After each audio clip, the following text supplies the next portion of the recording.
Well, welcome to story time with second grade, but the second graders are the storytellers.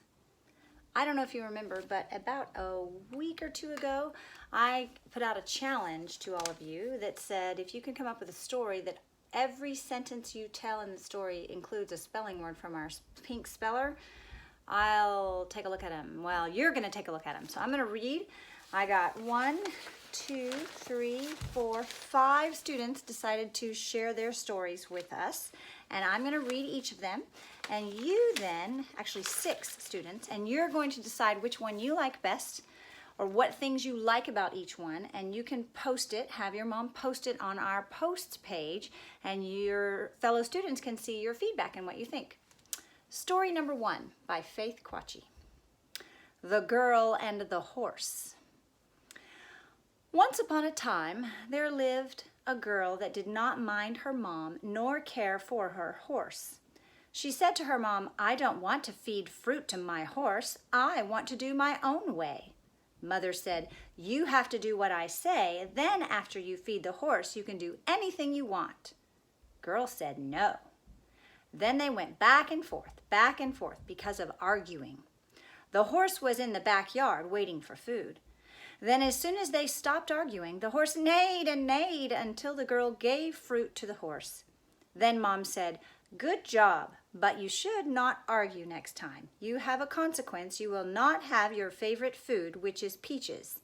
The girl said, "Okay." They slept. When it was morning, she reminded her mom that she can't have any peaches. Her mom said, "Good job for reminding me. Let us have oranges." The girl said, "Fine, I will eat oranges. I wish I had peaches." After they were done, they put their bowls easily in the dishwasher, and they had fun together. Moral: do not disobey your parents or consequences are going to happen to you. The end. All right. Make a little note. That was The Girl and the Horse by Faith. That's option number 1. Great story, Faith. And did you all notice a lot of the spelling words? They popped up in every sentence? All right. Let's take a look at a story by Brooke Huang. There's no title. Once upon a time in Seattle, at midnight, the animals got together beneath a table. Big and small, they came on the tiny road. A little girl woke up suddenly. Above her bedroom, she heard talking and music. She went upstairs and rode her pony down the street to see if the zoo animals had escaped. But no, they were safe because the zookeeper was there with his pony on 4 legs.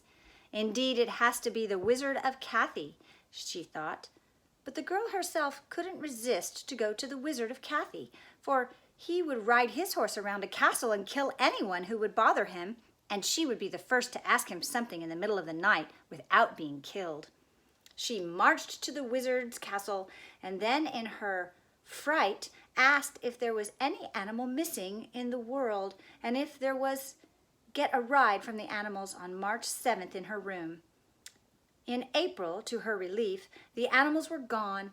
Although the wizard was late to do his duty, he lived happily ever after. Nice ideas, Brooke. Very fanciful. I like there's wizards. All right, take a moment to think about what comments or encouragement you have for our storyteller, Brooke. Our next story comes to us from Jacob Anthony. No title on this one. Here goes. From Jacob. One week, I was weak. I ran a mile. It was easy, so I ran 2 miles. I sent a letter to my parents, and they gave me a cent. My grandparents gave me 15 cents. My friends gave me 6 cents. So there were 22 in all. I saw some other money. It was afternoon, so I picked the money up and went home. My parents said Friday we will move to another state. We drank juice. It was a great trip. There was fruit. My father said it was poisonous, so I didn't touch it. We also had water to drink. We went to a roundhouse. My father asked for the price. It cost a lot, but we had enough money. We were all tired and went to sleep. The end. Nice job, Jacob. All right, think about what comments you have to encourage Jacob in his storytelling. I heard a lot of those spelling words jumping out, and different ones than Brooke or Faith chose for their stories. Interesting. Our next storyteller is Grace Willett. She has a title on her story called Ladybugs. Last week, I caught a ladybug. My sister let it loose, and that hurt my feelings. Last Friday, my brothers said, "Come quickly, catch it." I caught them in the house and not in the garden where they belong. I put a little water on a paper towel and put them in a clear milk bottle. The third one likes to hide. I'm very glad because I used to have one, but now I have 3. Maybe tomorrow I will let them have their flight. When I let them free, they will be able to return to their home. Excellent story of ladybugs. Again, she chose even different words. Loved that. All right, think about how you can encourage Grace in her storytelling. Grace was the only student who underlined in each sentence the spelling word she was choosing to use, which was very helpful to be clear that she had used one in every sentence. So nice job, Grace. Okay, our next storyteller is Evelyn Nichols. She gets credit for the longest story, so we'll see if I can keep up with my reading with her great story entitled The Walking, Jumping, Talking Tree. I woke up, trees peeking in my bedroom. All of a sudden, one began to walk. Then, in less than a second, it quickly jumped in. I was so afraid that I wasn't even able to move. My sister slowly walked out of her room for breakfast. I slipped out of bed and tiptoed past it. I ate breakfast. The cereal was flaky, and that made me think of the clean leaves on the tree. I got goosebumps. I quickly shivered. Evening had come. I hesitated to talk about the tree. They wouldn't believe me. But how would I go to bed? Maybe I could ask my sister. I thought for a short moment. It would be too embarrassing. I told my mother and father not to say goodnight in my room. They said goodnight downstairs. And when I got in my warm bed, the tree spoke. "Do I look good?" I slowly asked it. "Who are you?" "Oh, my apologies for jumping in unexpectedly. I'm Maple," said the gentle tree. "Hi, I'm Scarlet, and you can talk?" I said. "I can talk," Maple said. "So let me get this straight. You're a walking, jumping, talking tree?" I said. "Yep," Maple quickly said. "Wow, are all trees like you?" I asked. With respect. "Yes," said gentle Maple.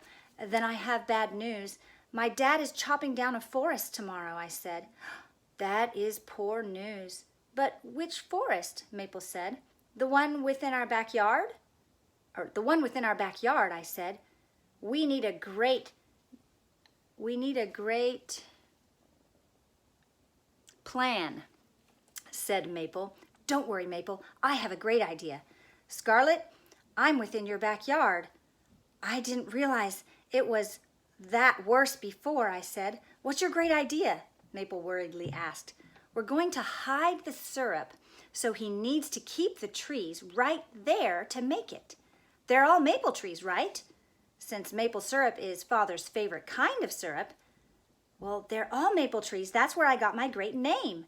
We'll hide it tomorrow morning and see if it works." One more quick question. Why did you ask me if you looked good? Wouldn't you want to look good before you talked to a person for the first time? Maybe I would. Now let's get some shut-eye. It's already been 2 hours past bedtime.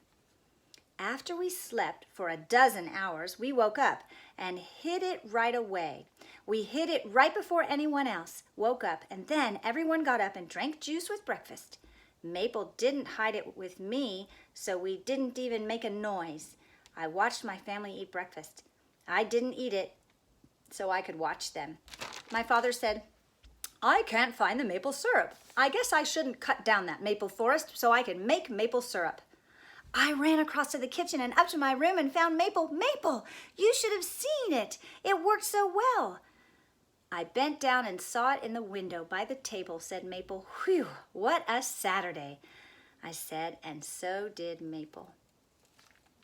Wow, a great and interesting story of a walking, jumping, talking tree. See what kind of comments you have for Evelyn Nichols, our storyteller. Nice job. Wow, and hiding the maple syrup. Interesting idea. Good idea. All right.